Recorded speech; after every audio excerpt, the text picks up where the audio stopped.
Hey y'all, this is my review of Divorce in the Black. First of all, that funeral scene is just over the top. I don't know what it is. It's like sometimes there's like no in between with Tyler Perry.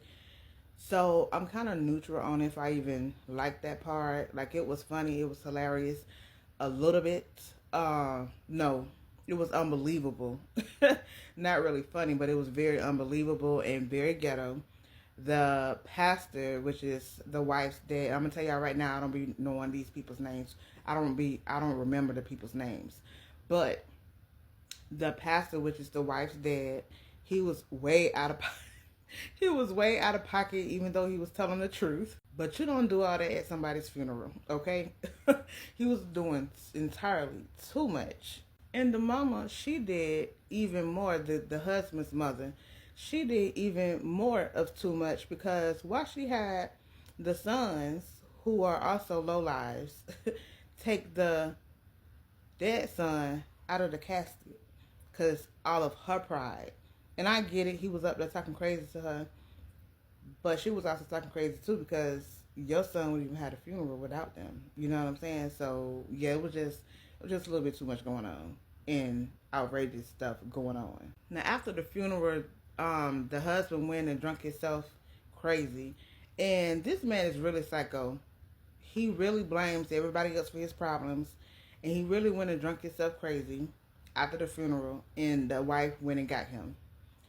And then he called himself trying to drive, and he had to literally tussle with his brother just for that girl to drive because he didn't care about his life or her life. And she was like panicking, like I would have too, because he was like pissy drunk and emotional.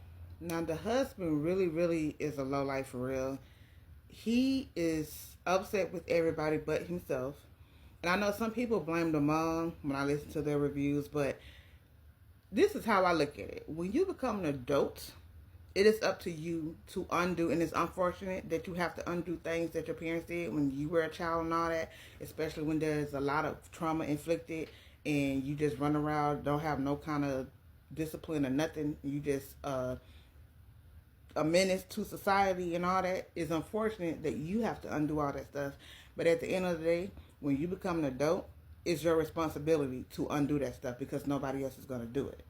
So once you do become an adult, I don't care about what you're talking about. You didn't know and what you seen and this, and the other, because you know when something makes you feel bad, and you know your crazy life that he had, and him always feeling horrible because he was a low life. He that can't nobody tell me like you don't like. There's nothing like ping ponging in your brain to say, okay, this doesn't feel good, and not feeling good is your sign to try to find something, a way to undo all of that stuff or to find a better way and live a better experience. So, yeah, I'm not blaming the mama. I do believe she contributed to a lot of his belief systems and his behaviors, but the fact that he's still that way, that's on him. Okay? That is on him, and I'm very aware that it takes time to undo that stuff once you start unlearning and learning new things.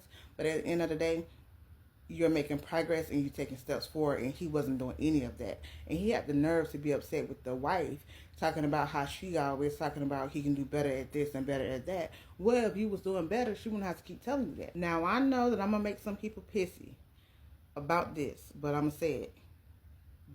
The husband's mother, she is a version of Tyler Perry's mother, a version of his mother that he's upset with. And the whole breakdown and explanation of why I say that, that's a different video for a different time. So if you want that video, let me know and I will do it. Let me know in the comments. But yeah, I do believe he absolutely loved his mom. His mom is his heart. But there's a part of him that I feel like he has not healed from. And if you notice in most of his work, he has two versions of his mom in his work. And he may have suppressed his anger or whatever, but suppress anger, suppress emotions and all that, it shows up in your life or it shows up in your work. And two versions of his mom is in his work. She shows up every single time. Now that that's out the way, his mother in there, the husband's mother, she had to be a low life too. She upheld him in all of his enabling. Okay, I think enablers do contribute to behaviors and things of that nature, but they are not basically 100% accountable for it. The person is accountable for it, but you have people around you that is enablers. But yeah, she definitely played a part in that. The rest of her sons, they looked like they were low lives and all of that. And you know what I'm saying? And she just, I don't know, maybe it was a badge of honor. I don't know what was going on with the mama, but the mama is crazy. She unhinged, just like her son.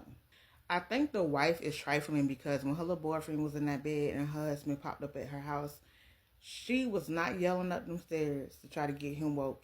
She waited until her husband got all the way in that room, was able to put his eyes on that boyfriend in her bed to say, "Get up." Well, to get his attention. I forgot his name, so I can't, say it. I'm horrible with names, so it is what it is. But yeah, that's trifling because I would have been screaming from the top of my lungs, like alerting him, and while I'm running up them stairs and everything.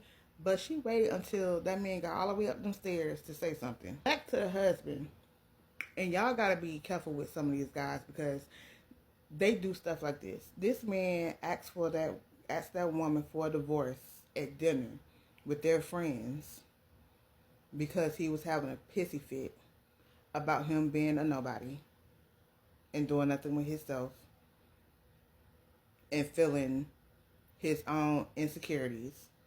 Asked that woman for a divorce in front of her friends at a restaurant. And then when she went in and signed them papers, he wanted to make her life hell. Even more hell because he was already making her life hell when they was married. And it was crazy to me that when he asked for the divorce, she was all hurt and heartbroken. I don't get it. I don't get it. But anyway, yeah, it's crazy. Then he went and harmed the mother. Put his hands on the mother. He didn't hit her, but he put his hands on the mother. He shot daddy, but he didn't shoot him. The brother shot him. But still, he was a menace in the marriage. They were still married, but whatever. He was a menace in the marriage, and after she signed those papers, just trying to hold on to her. But he was the one that asked for that divorce. So I do love the ending. The ending should end like that all the time in real life. In real life, ladies. In real life. Let it end like that in real life. Now, I do feel like that the story overall wasn't really baked right. I don't know, maybe I'm just used to like seeing like how people met when it started, like where it started at. I guess I'm just used to like a little bit of the background, like how they met, how things began to start turning sour, or like the very pivotal moments within the marriage or within the story that led to it being as sour as it had became and getting to that place. I don't know, but I felt like something like that was missing. So, yeah. So I give it. Now, I would say this. Tyler Perry, even though he have like the same couple of themes or whatever in most of his work, he do make some very entertainment. But overall for this movie, I feel like it's a 7. The outrageousness of the funeral and the missing pieces that I felt should have, been a part to connect it a little bit better. Wasn't. So, yeah, a 7. Let me know in the comments what you would rate it if you saw it already.